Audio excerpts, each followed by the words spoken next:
the first to know Nsem-Pii TV. Meneo kasa idie Allan Otchere Martin animre bia etwam ono a trade minister Edemayira Nana-Adom dankwa ekufu adu same as under John Ejekum Kofo. Meneo kasa idie odene nadie nyina etimi egu ho a Otchere se enya ade se ono ebetimi ayo NPP amanyukuo no ebabio any reasons a otimi ede atudwa ene bebre na ene ade se Allan Otchere Martin etimi grantee interview ewo United Television ene nsem a otimi ebrugu ho no enya asem kotoa a Otchere mu atere mu se ekwan a NPP amanyofuo no epese won efa so eye wo edi won djuma especially upcoming election no a etimi eba no ekame say fairness entimi embem enu nyina aka ho bi ena otimi ede resign ya ono say oko independent no na nsem no there is more to it a yewra Paul Adom Otchere etimi ede ababe 20 yenko tie Paul Adom Otchere. Also, Hakman Oswajeman again was particularly outraged with one of the claims that Allan Martin made in his speech. And when I heard that part, we have that video for you as well. I'm still by way of introducing what we're going to do today. So I have that video for you. When Allan Martin said that the National Council, he almost said the National Council had been reckless in the conclusions that they made. And that's part of the reason why he's leaving. What surprised me a little bit was that Allan Martin seems to be given to the general public, one of the reasons why he's leaving the NPP, a matter that should concern Boakye Agyarko even more. He is concerned about the National Council's response to Boakye Agyarko's concern that in the second round vote that was to occur between Boakye Agyarko and Adainimo, that Boakye wanted all the 800 delegates to participate, and the National Council ruled that it's not all the 800 delegates who will participate. Upon that basis, Boakye exited it but remains in the party. Allan Martin finds that as a reason and a concern, one of the reasons why he is leaving the party. When the key person involved, Boakye Agyarko, has a video tonight, which I'll show you, which he recorded after the National Council decision, where he's saying that it doesn't matter, I'm still a member of the party. But that's the same incident that Allan Martin cites, that this is one of the reasons why he is leaving. He was not part of that issue. It was between Boakye Agyarko and Adainimo. Boakye Agyarko's concern with National Council was that Adainimo and I have drawn a tie at number 4. You're looking for 5 people. Actually, number 5. You're looking for 5 people. So one of us must step aside and one of us must go. But we have to vote. And I think that all 800 should vote. National Council said, no, Boakye, we are sorry. Only the headquarters polling station will vote. Boakye says, if that's the case, I'm not interested. But he's a member of the party. Allan says, because of the ruling that the National Council gave in the Boakye Agyarko situation, I, not being part of that problem, have yet stepped out of the party. So we'll look at all of these matters. Allan Martin also, for the first time, has been talking about what actually happened in 2008, the role of BJ Darucha and all of that. But he also demonstrated his anger this morning on UTV when the question about Wontumi came up. We're going to deal with all that. Are they dissimilar? Okay. So this is the 1979 outlook, the way that we have put it together. Now, in 1979, the issue really is that the party that had the greater splits actually did win the election. That's the story of 79. And it's a story, you see, the problem with history, and that's why I'm always fighting with the PNDC people who remove history from our curricula. You say something small about Nkrumah on television, nobody has heard it before. I mean, serious people who are Nkrumahs, they are big people, they have not heard it before. The other day we put here Article 10 of the Republican Constitution 1960. People have not seen it before. Whoever took history from the curricula, he will go to hell. Why do you do something like that to a people? Tell them to cut them off their history. So they took history from JSS, they took history from SSS, because they don't want us to know the history so that we can tell that what they are doing is wrong. That's what they did. I regret to say these things, but some of the people, we know their names. Tonight is not a night for that, but one of these days we'll fight them. They took history. I can't believe it. I get phone calls. You put something on the TV. Article 11. Is it true? I said, my goodness, such an important person.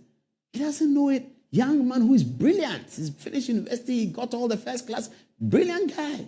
He didn't know. He was asking me that. Where did you get that from? I said, it is in the Republican Constitution. Go to Ghana Library Board. It's lying down there.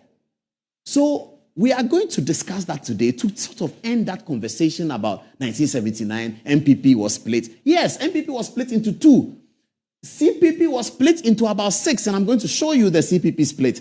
They didn't get the photographs, but I'm going to show you that. So all those saying Allan is 1979, it's not 1979. When I finish, I will show you that Allan is 1969 or Allan is 2000. And I'm going to do the analysis for you to see. So the UP tradition had two-party split. Victor Owusu, one of the favorite people that I met only once, my favorite person, but I met him only once because a lot of the people who I wanted them to mentor me, I didn't even tell some of them. I was just following them. They didn't know that they were mentoring me, but I was learning from them. A lot of them, we used to talk about Victor Owusu in very, very fond narratives. I mean, they all love Victor Owusu. Nana Akufo-Addo loved Victor Owusu. Peter Ajete loved Victor Owusu.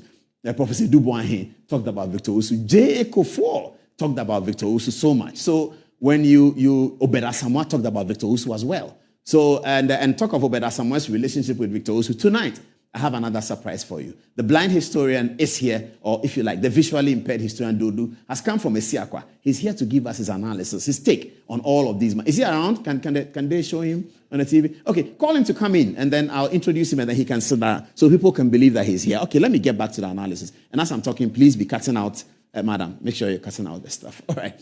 So let's get back to the analysis. So 1979, and Professor Dimension says this, I'll show it to you in a minute. 1979, the UP tradition had two.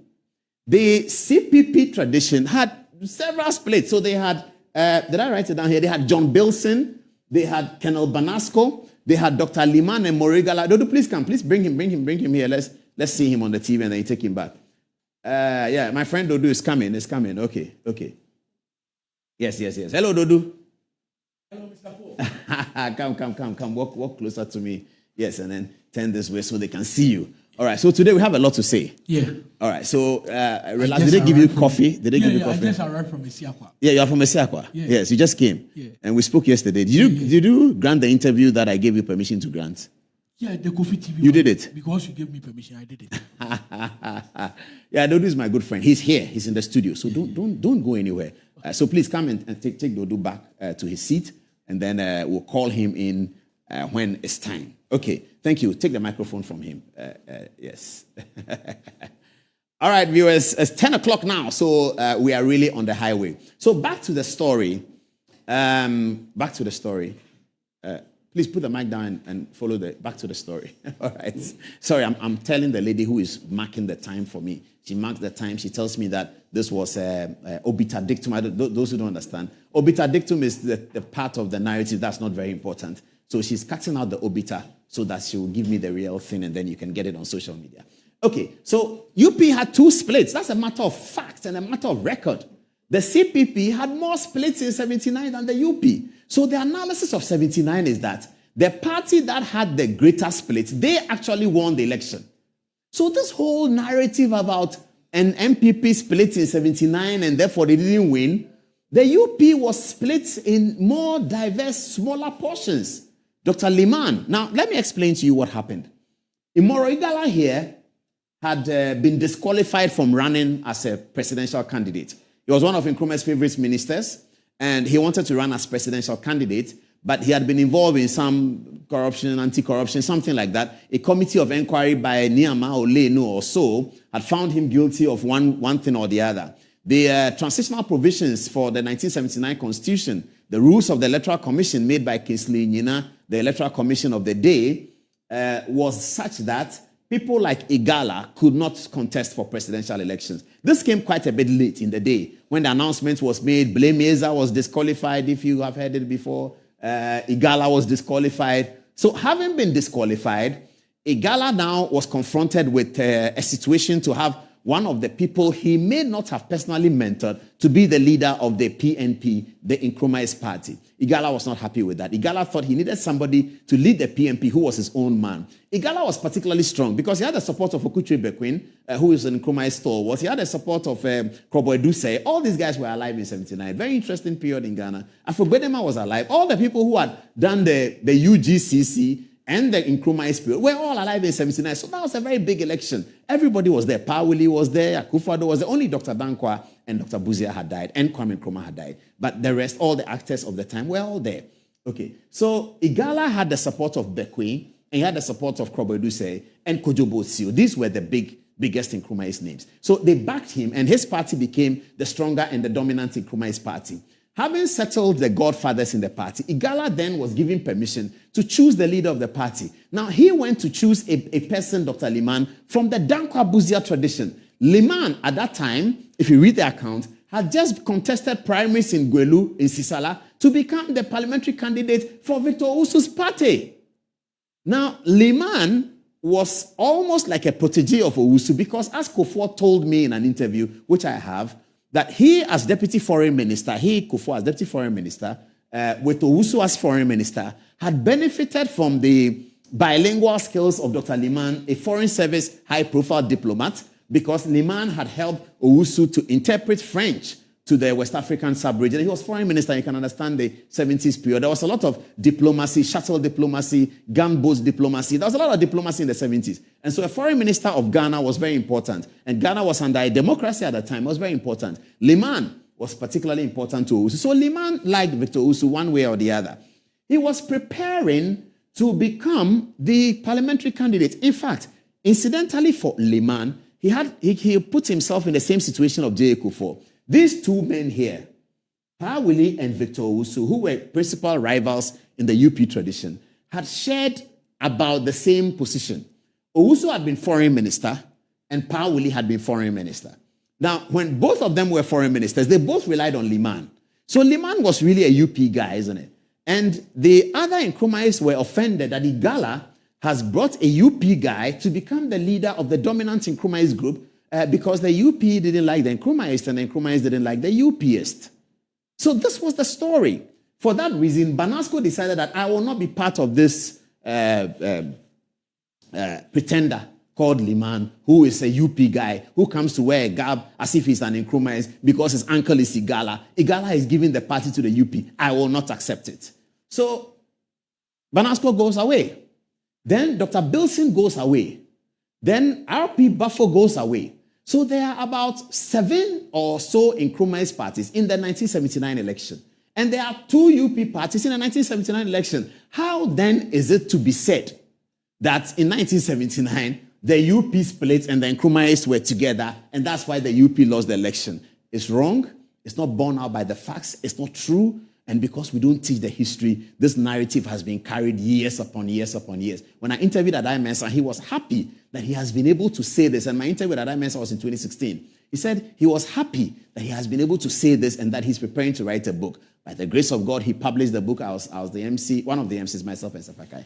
I was one of the MCs for the launch of the Liman book at the Ghana College of Surgeons. And that was a beautiful event. So this is the story in Adai Mensah's book. And Adai Mensah, incidentally, I was just telling my young producer, he didn't know, Adai Mensah was the general secretary of the party, the Liman party, the PNP, the party that won the election. Adai Mensah was the general secretary. So in giving this account, he was very emotional about it. Because as general secretary, Professor Adai Mensah believes that he did the work to win the 79 election. And somehow he hears that the narrative is giving their victory, is crediting their victory to some split in UP people's something, and that's why PNP won the election. He doesn't like that at all. And the mathematics bears him out. His group, his Nkrumah's group, were split down 6 or 5 different political parties. The UP was split down 2 political parties. In fact, Adai Mensah makes the point that if the UP had not been split, Liman, rather than Owusu or Oforiatta, would have won the first round. What was the results of the election? I don't know whether they're getting the graphics for you, but I'll tell you. Liman was the leading candidate with 35% of the votes. That was very interesting in 79. Owusu came close to Liman behind him as much as 6 percentage points. 29% for Owusu in the first round of the election. And Pawuli had 17%. Okay, so here we go. If you put 29% for Owusu here, and you add it to 17 for Oforiatta here, you're going to get 46%. That's still short of the 50% mark for the UP tradition to clinch a first-round victory in that event. Liman gets 35%. Now, Adai Mensah strenuously argues that Liban's 35% is because the Nkrumahs were so split down the line that they had 4 or 5 different political parties, and that it was the strength of Liman's campaigning and Imorigal's popularity that got him the 35%. So he's saying that in the second round, all the Nkrumahs came together. Adam Mensah makes a further point that Pauli here, the UNC had some Nkrumahs elements, which I can believe, because if I look at Laji Mama Idrisu and Obeda Sama, it's got a bit of Nkrumahsm around them. Dr. Agama and co, you have a bit of Nkrumah. Harry Sawyer, there's a bit of Nkrumahsm around them. So that's the point that I made some, which is the point I can't, it doesn't necessarily be, it's not necessarily borne out by the facts. What is borne out by the facts is the mathematical outcome, that it is true that the CPP party was split. So therefore, this argument about Allan has split and it is like 79, I'm sorry, it's a total. Doesn't work. It doesn't add up. And how do you know? You just have to familiarize yourself with the narrative, with the literature. That's all. If you familiarize yourself with the literature, you will see that the age-old analysis we have held is actually wrong.